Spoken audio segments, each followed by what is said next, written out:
طرف متوجہ ہو. بھائی صاحب یہ کیسا انصاف ہو؟ میں نہیں مانتی اس انصاف کو. میری دونوں معصوم بچیوں کی قسمت اجڑ گئی. اس کی ذمہ دار کی معراج ہے اور بجائے اسے کچھ کہنے کے آپ میری بیٹیوں کی رخصتی کرا دیں. ملنا چوبلا ہو. پہلے تم نے جتنا کہا ہے یہ اسی کا صلہ مل رہا ہے ہمیں. مزید کوئی بدمزگی نہیں چاہتا میں. اقصیٰ بیٹا ملازمہ کی مدد سے مہمان کی دیکھ بھال کرے. میں آتا ہوں. ہاں تو جوانوں 2 دن بعد آپ لوگ ٹیمپریری رخصتی لے کے جا سکتے ہیں.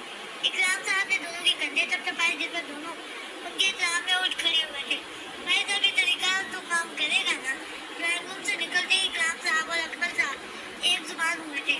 100% کام کرے گا. اگر ہم ابھی انہیں ایسے ہی چھوڑ دیں گے تو پروفیسر صاحب اپنی یونی میں, بچیاں اپنی پڑھائی میں اور میرے راج دلارے صاحب اپنے زمینی معاملات میں بزی ہو کر خود کو نارمل کرنے کے طور کے نام پر اس رشتے کو, اس حقیقت کو نظر انداز کر دیں گے. پھر بعد میں سے سب کو قبول کرنا ان کے لیے مشکل ہوگا. اس لیے انہیں اپنے ساتھ شریک فریق کو ساتھ لے کر اپنی زندگی کے بارے میں سوچنا چاہیے, کیونکہ یہی ان کی زندگی کی سچائی ہے جسے انہوں نے پوری ہوش و حواس میں قبول کیا ہے. پھر پریکٹیکل